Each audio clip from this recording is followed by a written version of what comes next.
नमस्कार, जय हिंद, जय बिहार। इन दिनों बिहार में हत्याओं का दौर चल रहा है। आपने देखा अकेले जुलाई महीने में 30 दिनों में 30 हत्याएं पटना जिले में हुई। मोतिहारी जिले में भी लगातार हत्याओं का दौर जारी है और बिहार के लगभग सभी जिले में अपराध और हत्याओं का दौर उतना ही ज्यादा फैला हुआ है। आपने देखा कि भारतीय जनता पार्टी की एक विधायक से रंगदारी भी मांग दी गई और विधायक तक के अश्लील तस्वीरों को वायरल करके उनको बदनाम करने की कोशिश भी की गई। ये जब भी हत्या के विरुद्ध में बोलता हूं तो कुछ लोग कहते हैं कि हत्याएं तो तब भी होती थी जब भारतीय जनता पार्टी सरकार में थी, यानी जब एनडीए की सरकार थी, और हत्याएं तब भी हो रही है जब महागठबंधन की सरकार है। लेकिन कम से कम 30 दिनों में 30 मर्डर्स नहीं होते थे। मर्डर चाहे एक हो या 10 हो, मर्डर होता है और ये सारे गलत होते हैं। लेकिन कम से कम ये मौत का नंगा नाच और तांडव नहीं होता था। मैंने एक सवाल उठाया था कि यादव थानेदार के बाद यादव पत्रकार की हत्या हुई तो यादव जाति के ठेकेदार लोग क्यों नहीं जा रहे हैं वहां पर।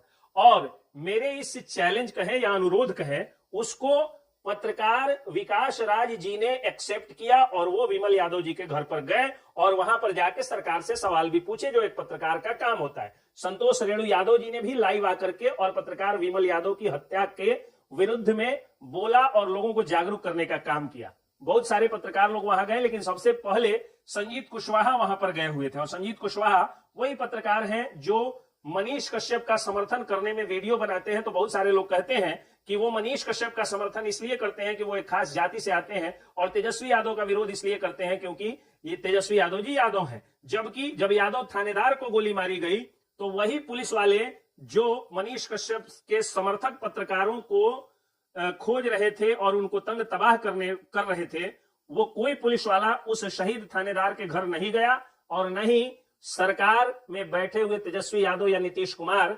जो पुलिस वालों को मनीष कश्यप के सगे संबंधियों और मनीष कश्यप के लॉबी के और उनके समर्थक पत्रकारों को तंग तबाह करने के लिए छोड़े गए थे, वो पुलिस वाले भी नहीं गए और वो सरकार और वो नेता भी नहीं गए। उस पुलिस वाले की शहादत पर गए तो मनीष कश्यप के लॉबी के उनके समर्थक पत्रकार संजीत कुशवाहा गए, जो जा करके और इस मुद्दे को मुद्दा बनाए। हालांकि मैंने जब सवाल पूछा और मैंने जब कहा कि यादव जाति का ठेका लेने वाले लोग कहां हैं, तो विकास राज भी पहुंचे, पप्पू यादव भी पहुंचे। हो सकता है मेरे वीडियो बनाने के पहले ही पप्पू यादव पहुंच गए हो, लेकिन मेरे वीडियो के बाद ही पप्पू यादव का वीडियो भी आता है। तो ये सारे लोग पहुंचे। संतोष रेणु यादव ने भी उनके खिलाफ जो है, उनके मौत के खिलाफ बोला और अपराधियों के खिलाफ सख्त कार्रवाई की मांग की। संतोष रेणु यादव जी ने जो है वो पूरे सिस्टम को बताया कि हमें क्या सीख लेनी चाहिए इस पर। अभी यादव थानेदार और यादव पत्रकार के चिता की आग ठंडी भी नहीं हुई थी कि मोतिहारी जिले के चकिया थाना क्षेत्र के प्रोफेसर कॉलोनी के रहने वाले एक यादव ठेकेदार की भी हत्या आज कर दी गई है अपराधियों के द्वारा। राजीव यादव नाम के एक ठेकेदार आते हैं और चौक पर आकर के और अखबार पढ़ते हैं, तभी दो लोग आते हैं और उनसे पूछते हैं कि राजीव भाई के घर जाने का रास्ता बताइए। तो वो पूछते हैं कि क्या काम है बताइए। बार बार पूछे जाने के बाद वो बोलिए मैं ही हूं राजीव यादव, मैं ही हूं राजीव भाई आपका। तब तक जो है वो लोग गोली निकालते हैं, गोली मार देते हैं और मुजफ्फरपुर के रास्ते मुजफ्फरपुर चले जाते हैं।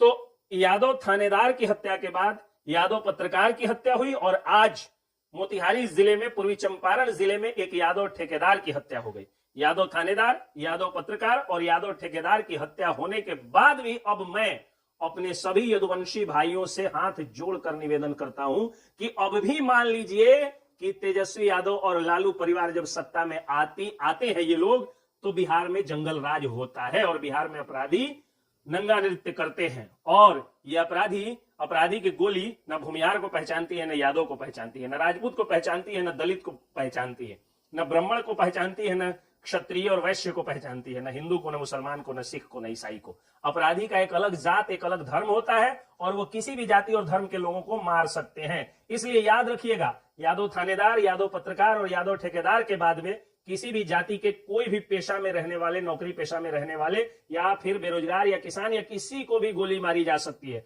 वक्त आ गया है जब जंगल राज के विरुद्ध बोलना होगा। कानून को हाथ में लेकर के नहीं, कानून को साथ में लेकर के कानून की मदद करनी होगी और अपराधियों का और अपराध का सफाया करने में सरकार का हाथ मजबूत करना होगा। लेकिन सरकार से भी हमारी विनती है कि विपक्ष के नेताओं की मीटिंग करने से ज्यादा अच्छा होता है कि आप लगातार एसपीज के साथ मीटिंग करते, लगातार एडीजी लॉ एंड ऑर्डर के साथ मीटिंग करते, लगातार डीजीपी के साथ मीटिंग करते और अपराध पर जमकर बयान देते। जिस तरह से योगी आदित्यनाथ उत्तर प्रदेश में बोलते हैं कि अपराधी और गुंडे माफियाओं को या तो उत्तर प्रदेश छोड़ देना होगा या उनको ठोक दिया जाएगा, और यही कारण है कि उत्तर प्रदेश में किसी भी पार्टी में अपराधी अब टिकट मांगने के लिए नहीं जा रहे बल्कि अपने छुपने के लिए बिल खोज रहे हैं। वही स्थिति बिहार सरकार को यहां पर पैदा करनी होगी। यहां पर भी अपराधियों को बिल खोजना होगा, जो अपराधी टिकट के फिराक में हैं उनको जो है वो बिल खोजना होगा। ऐसी स्थिति नीतीश कुमार और तेजस्वी यादव को पैदा करनी होगी। लेकिन तेजस्वी यादव के पिता लालू यादव जी की सरकार जब थी तो जंगल राज कोर्ट ने कहा था, और आज लगातार 5 दिनों में 3 यादवों की हत्या, और उसमें भी एक थानेदार, एक पत्रकार और एक ठेकेदार की हत्या,